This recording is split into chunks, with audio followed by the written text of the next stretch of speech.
What are your expectations for Shedeur Sanders against the Las Vegas Raiders this week? I think you throw the performance against the Ravens out the window. I mean, Wow. he got in the game unexpectedly. He hadn't had any reps at all with the first team leading up to the game, so he wasn't expecting to get in there. Suddenly, he's in there, and he did poorly. Admittedly, he was 4 for 16, 47 yards, an interception, couple of sacks. So it was bad. And it was a game that he was in there a while. So if he'd played well, who knows? Maybe they would have won the game. But this is important for him, I think, getting this start. It's against a team that is perhaps a winnable situation for him. He has to play. I think he needs to play reasonably well. If he does, then he could be writing his own ticket here. He could be the starter for the Browns for some time to come here, and it's really up to him. And I think he'll be better prepared for this game. He'll have a whole week with the first team. He'll know what the scheme's going to be. He'll know who he's going to go to. He'll know what the play sequence is going to be, at least for the first 15 plays or so. He's going up against a less imposing defense than against the Browns, right? The Browns have Garrett, who is on pace to have the sack record. So I think it's a good setup. He couldn't ask really for a better team to start his first full game against. But there'll be some adversity for him. I mean, the Raiders have Max Crosby, and he's a threat, and he's going to be without Njoku, who is their tight end, and Thrash, another wide receiver. They aren't the starting pair, but they will be. They do play, and they'll be without those guys, so that's going to hurt him a little bit.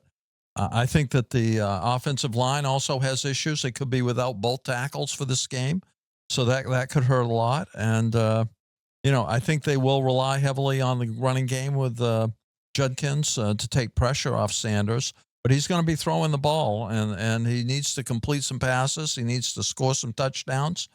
He needs to put in a credible performance and not turn the ball over. And it's going to be tough because in addition to all those things that will be adversarial to him, he's throwing to one of the worst receiver corps in the league. Well, and this is what I hate. Again, it's the excuses that Shedeur gets. He didn't get first team reps. Why would he? He was QB3 for the longest time. Hell, he was QB4 at one point. And technically, if you want to put him on the first ever depth chart, he was QB5. So I think we need to chill about the first team reps. If you're a backup or a third string, why are you getting first team reps in the first place? To me, that doesn't make any sense. To me, it's about you go out on the field, you always have to be ready, regardless of what kind of preparation you have. If you get drafted in the NFL as a quarterback, you should be able to know how to play quarterback. Baker Mayfield, hold on. Justin Herbert didn't get first team reps when he had to come in for Tyrod Taylor's punctured lung against the Chiefs. Remember what he did? Almost beat the Chiefs in his first all-time start back. What was it? When it was September 20th of 2020. Completed 22 of 33 for 311 yards, 1 touchdown, 1 pick. So Baker Mayfield didn't have first team reps when he got his first ever start. So I think we need to chill about the first team reps thing because yes, normally it's good to be prepared, but you're a backup quarterback. You shouldn't be taking first team reps. You know why? You're not the starter. Here's what's crazy. Did Joe Flacco take first team reps this week when Joe Burrow came back? I'll give you the answer. No, he took it with the second team. If you're on scout team, why are you over there taking first team reps at all? That's what Shedeur was. Shedeur was working with the scout team. So respectfully, this is ridiculous. This is just another excuse. Oh, he didn't have first team reps. I don't think many quarterbacks who had the hype that he did, who had all the media praise that he did, that everyone was trying to defend him based on his film. I don't expect that quarterback to go out against a defense that this season it's improved but isn't all that great, to look that scared, that non-composed, go 4 of 16, 47 yards and 1 pick. I expect something a little bit better, especially because the exact same rookie class went out there in his first ever career start overseas, not even on home soil, played pretty well against a very, very good Minnesota Vikings defense. And I think if it wasn't for, very conservative play calling by Kevin Stefanski, actually had an opportunity to win that game. So ultimately, that first team rep thing, and he was even pointed out, I was trying to find the source, a backup quarterback in the NFL even pointed out how that's completely BS. So to me, that's just another excuse. That's another excuse we put on Shedeur to try to justify another terrible performance. Here's what my analysis for this game is. My expectation is just don't lose the game. Don't put up another 4 of 16, 47-yard, 1 pick, no touchdown performance. Do not have single digits in QBR and have a lower QBR than if you were just kept throwing in the dirt over and over again, which is a 39.6. Just don't lose the game. If you have to hand it off 35, 40 times, go right ahead. I think under 25 attempts, this game should not be about Shedeur leads him to victory. It should be Shedeur, not carries the team, because that would be a terrible thing. Manages the game, sure. Has an efficient game. Looks decent. Doesn't look too bad. That should be the headline. Not Shedeur is forced to carry the team, because that falls on Stefanski. That falls on the offense. The offense should be handing it off to Dillon, Sampson, and Judkins the whole time. That's what it should be. Dinking and dunking if you want to. To me, it doesn't really matter. But it should not be Shedeur Sanders, all this hype around him, the Baker Mayfield thing, kept throwing it to the best guy possible, the OBJ thing. It should not just be this big hype train, or we want to see Shedeur throw 35 times, see what the guy's got. No. This is a very bad defense you're up against. You're 3.5-point underdogs. I wish I got this bet in at 3, but I think just based on the fact that you have an insane defense with Myles Garrett projected to get 25.5 sacks this season, which would be 3 more than the record set by Michael Strahan, tied by TJ Watt. I mean, this game should not be about Shedeur. This game should be about this defense and a decent running game played against a really, really bad Las Vegas Raiders team that doesn't put up really any points, has a quarterback that can't stop turning the ball over. That's what the game should be about. And we can't put excuses, because let's just say Shedeur plays terribly.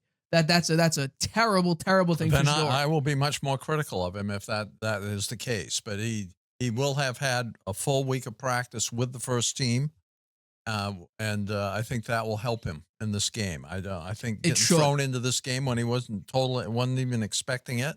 I agree, the backup quarterback needs to be ready, but how can he get ready if he doesn't have the reps with the best players? It's tough to get ready. Though. You doesn't have your matter reps if with you're the, with Shedeur the, Sanders, with the scout team. if you're Tyrod Taylor, it doesn't matter. If you're Joe Flacco. That's true, but sometimes those guys get lucky when they come in and they perform well in a backup situation, and they step in and they weren't expecting it. And so in is Joe Shedeur Flacco's unlucky? case, in Joe Flacco's case, he's a veteran, a long-term veteran.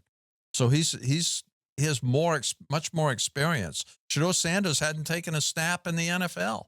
Right? So neither did Baker Mayfield back in 2018. Neither did Justin Herbert back in 2020. Baker Mayfield came in. He played okay. He wasn't Okay, what about Justin Herbert?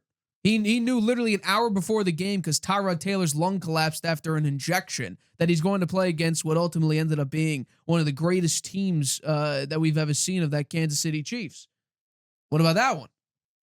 Well, Justin Herbert is turned out to be a very good quarterback. That's what people thought Shedeur was. So, we'll find out. We'll find out if Shedeur Sanders bombs again in this game, and they get him out there. They'll probably get. I mean, that's a very small sample, so he'll probably get another chance. He continues to bomb out, then he won't be a NFL quarterback. Stefanski already said as soon as Dillon Gabriel's healthy, he's sending him back out there, because that's what it should be. There was actually some very back channel reporting that Kevin Stefanski may have told some of his staff that this is a redshirt year for Shedeur, meaning he never was going to get any playing time at all. He was going to sit the entire year. Now, how true is that after trading away Joe Flacco and literally creating an opportunity for him to start? Okay, well, if he manages the game well and they win, then I think he'll be back out there. If he goes out there and slings it and has a great game, then he'll definitely be back out there. I don't think that.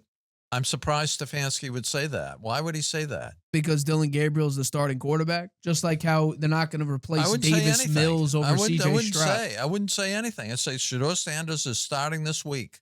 I wouldn't say, well, when Dillon Gabriel gets better, then he's going to immediately be back out there. I wouldn't say that. Well, head coaches always say that for their starting quarterbacks. Maybe it's Kyle assumed. Shanahan said that about Brock Purdy this year. Yeah. We're hearing that about Davis Mills and C.J. Stroud. Mac Jones was leading the league in yards per game and attempts per game and completions per game. First time Brock Purdy was out there, boom. I guarantee you, if Mac Jones had bombed his games and was playing much terrible, Brock Purdy would have been back sooner. He would have been back at least a game sooner. Brock Purdy didn't believe that. He told, media, one bad turn and he gets a setback. And based on Kyle Shanahan's eagerness to put him back out there after Mac played beautifully, I don't think I could believe that. Well, we'll see what happens. We will, absolutely. Hi, everybody. Thank you for watching this clip of the Harvey Hour. If you want to watch the full show, you can by clicking the I in the top right-hand corner right now. If you want to take the show with you on the go, it is available wherever you get your podcast. We go live here on YouTube every single Tuesday and Friday at 6:30 p.m. Eastern. So make sure you hit that like button, that subscribe button, and the notification bell to get notified whenever we upload a video and whenever we go live.